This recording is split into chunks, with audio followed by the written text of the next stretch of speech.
show as we talk here today about the questions that are on your mind, the questions that I have faced over the last couple of days, over the last few weeks, really.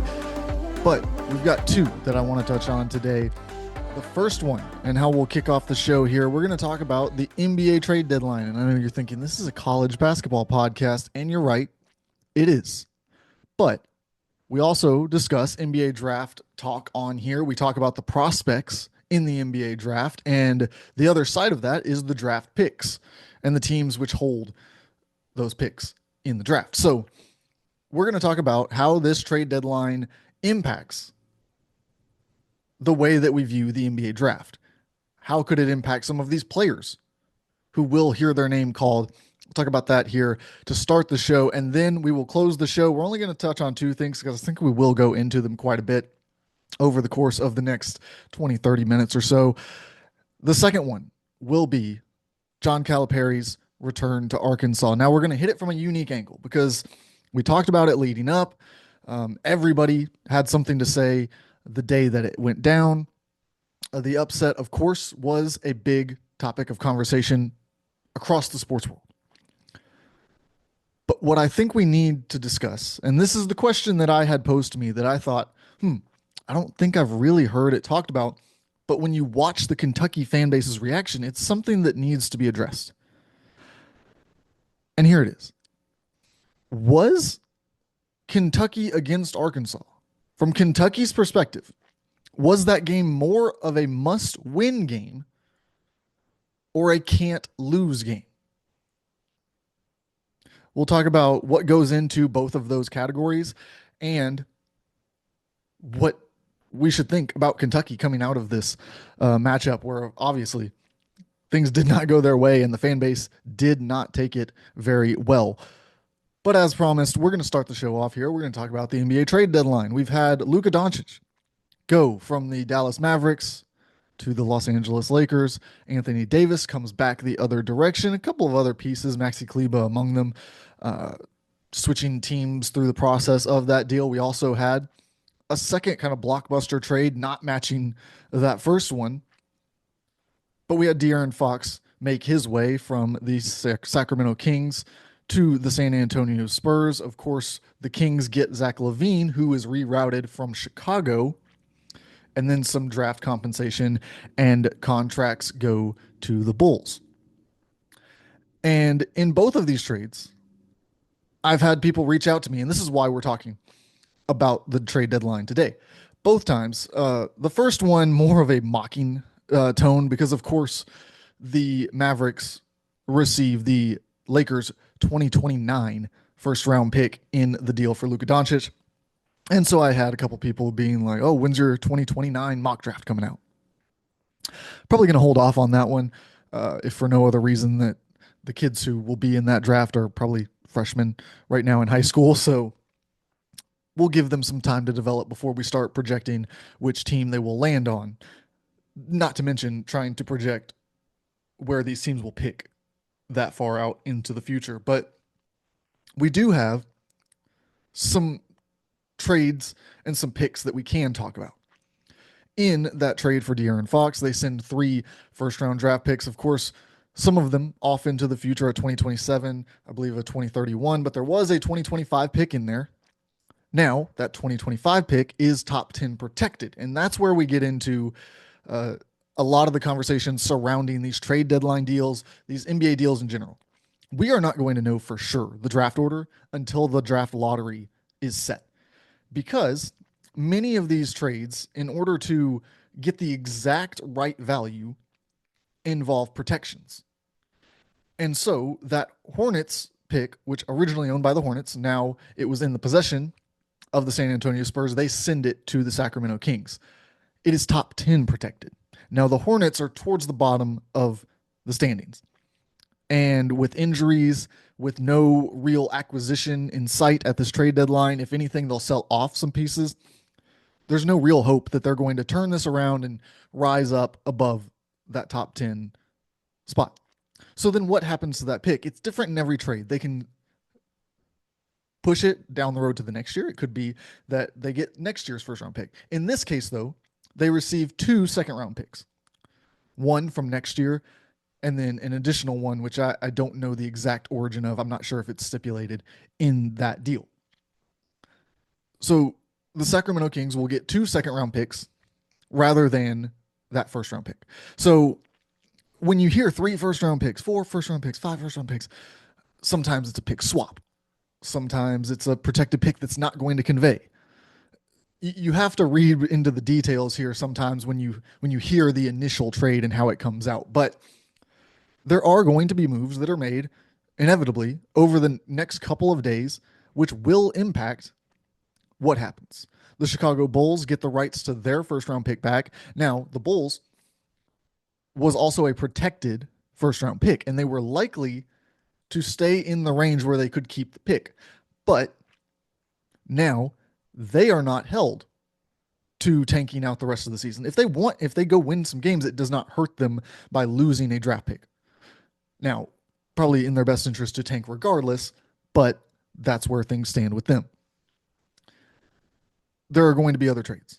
Plenty of names in the NBA are out there that will require pick capital to come back. And whether it is these first round picks that are getting moved around or the second round picks, we're going to see a different 1 through 59 order in just a couple days than what we have today. That's why I will be putting out an NBA mock draft shortly after the trade deadline ends so that we can take a fresh look at the team needs, because those will also change, and the draft order.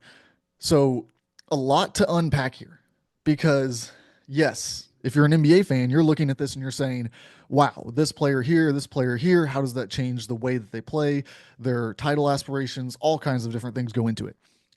But there's another side to it, and it's asset accumulation. We've seen the Thunder be extremely good at this. The Jazz. Look, the Jazz got a second round pick just for taking on a contract. They didn't have to give up anything for that. So these teams that have been good at asset acquisition are in some ways hedging against the teams that they're acquiring assets from. And in other cases, they are just saying, if we have 4 or 5 picks, somebody's going to need multiple players to add to their roster, particularly those teams that are up against these aprons in this new CBA of the NBA. They can't go add a lot of free agents. So what can they add? Rookies. So if you can package your 3 draft picks to get 1 draft pick that's further up the board, or a player off of their roster, whatever the case is, in the offseason, now you have the ability to build out your roster however you want. You've got the assets to make anything happen. So those are the things that I'm keeping an eye on over the next couple of days. Of course, there's players whose names will continue to be in the trade mill. Everyone's going to be talking about it. And we've got right at just a little over 48 hours left to go. We'll see plenty more deals come in. Already seen some here throughout the course of today. Now, let's get to the topic of the hour, the topic of the week, the big news in college basketball, because the big news of the week was definitely this Luka Doncic trade, so we touch on that. Now, in college basketball, it was John Calipari's return to Rupp Arena. The headlines were everywhere. The things that he said to his team leading up to the big day, what Kentucky fans had to say about it, the boos everyone was anticipating. Are they going to boo him? What's it going to be like? I think it went just about how I expected it to go.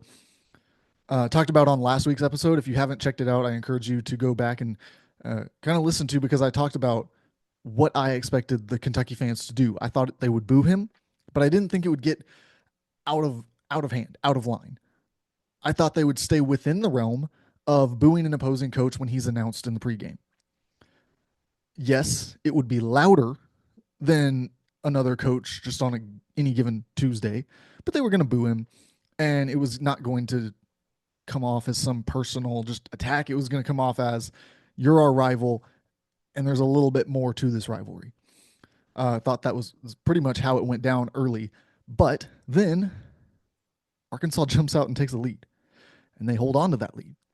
And Arkansas ends up with a win over Kentucky. And it was just about the most shocking thing you could have had happen. but it was also pretty predictable. It was one of those things where you never would have predicted it before the game. But once it started happening, you felt like it was inevitable. You felt like, of course it is. How did we not see this coming? We all knew deep down. It was that kind of feeling when they took the lead and they just would not give it up. And we could get into the X's and O's. We can talk about, what went into the win all day. I mean, we can talk about the way that Arkansas shot threes, a way that they are not known for at all. That they knocked down those threes at a high rate, that they got some contribution from some guys who have not delivered through most of this year. But I don't think that's the storyline. I think the storyline from all of this is the Kentucky fans' reaction to the loss. Yes, they filed out of the arena early. I'm not going to blame them too much for that. It's a weird sight when you just booed the coach, but I thought looking to social media, and social media is a tricky place because it's not reality, and you can't just read everything on there and take it as fact for sure. And you can't take everything that people put on there and think that that's how they really feel or what they would really say in any given situation. But it is kind of a gauge of how angry did this make them off the rip. Like, you get unfiltered thoughts on social media. And so if something bad happens and you immediately go check social media, you are going to get the most unfiltered of responses. And it was ugly for Kentucky fans. They were not happy. I mean, it was calls for, I saw, and this is not even just from like unverified two follower. This is from bigger accounts that I saw.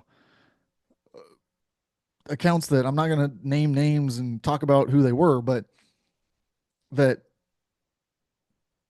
discuss Kentucky basketball. Asking, is Mark Pope the one who should have been booed tonight?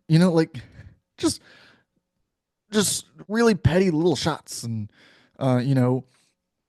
calls for what are the Kentucky players doing, and the asking the why the Arkansas players who have more understanding of what it is to be a Kentucky player than the Kentucky players do. All this just you know it was going to get a little bit personal.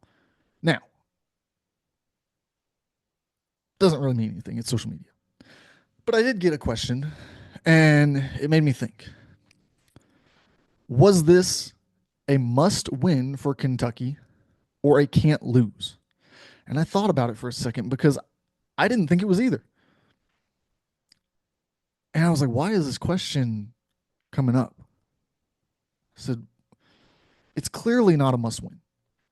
Because a must win would imply that they needed it to accomplish something. Like you cannot accomplish X unless Y.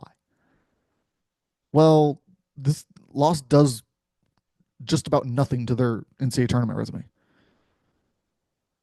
So a slight negative, but like unless you're saying we wanted to be a 1 seed and now that becomes more difficult, but that was already extremely difficult. So I don't know. You're probably still going to host a regional. I guess there's potential, but it would require you to kind of fall off from here. And at that point, it's not about Calipari. It's not about Arkansas. It's about something that happened to the team's momentum.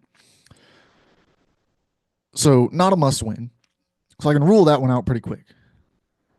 But the can't lose, it made me think. Because Arkansas is not so bad of a team that it damages your resume, like I just said. So I'm not sure it's a can't lose because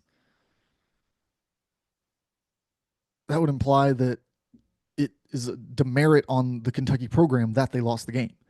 The can't lose is what Calipari did in the NCAA tournament the last couple of trips, like losing in the first round to a team that was clearly inferior. That's a can't lose. But it struck me because I wasn't completely willing to rule out that it was a can't lose. And so then I thought, okay, well, it wasn't a can't lose for like the program Kentucky, but was it a can't lose game for Mark Pope? And I think when you make it a little bit more personal like that, when you kind of narrow down where the focus is, I think it might have been. Because Mark Pope had built up all of this goodwill. He was the ultimate Kentucky man, still is, invested in Big Blue Nation, invested in the history of this program.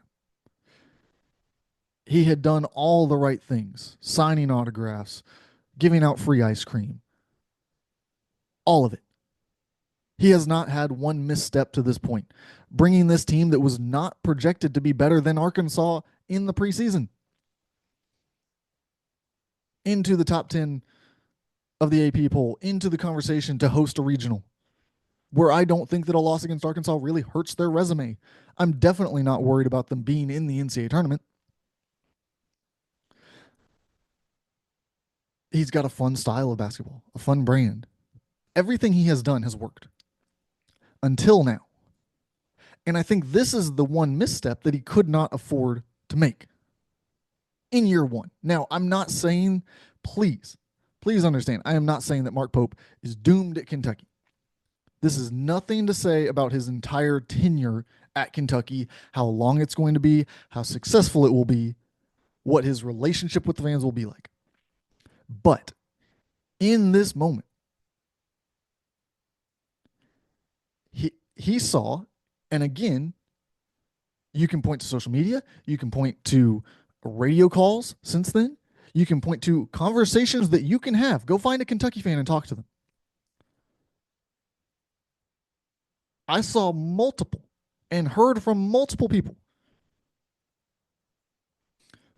who had things to say about how nice he is, or cracked a joke about the ice cream situation, made jokes about how he spends so much time signing autographs. Like, all the good things turn into a bad thing when you don't have the result tied to it. And this was the result that Kentucky fans cared about. Now, they're going to call it, when you talk to them, Arkansas Super Bowl. This was John Calipari. This is the only game he cared about on the schedule. But that was the hottest ticket in Rupp Arena in a long time. There was an atmosphere there that everyone wanted to talk about before the game. And that wasn't because of Arkansas fans. That was Kentucky fans who could not wait to get their revenge, to show, hey, look, we're the ones that are better off here. And they got embarrassed. And the one thing you can't do as a head coach is embarrass your fan base. Now, he will have plenty of time to make up for it. And I think that as long as they string together some wins, he will overcome it. But man, did it undo some of the great things he has done, which is a shame because he has done an excellent job at Kentucky to this point. But that's kind of the life of being the coach at a blue blood program. There are certain games that they're going to expect you to win no matter what. You see it in certain rivalries. Obviously, I went to Alabama. I saw it on a yearly basis. When Alabama-Auburn comes up, both sides think it's a can't lose situation. So somebody's going home disappointed.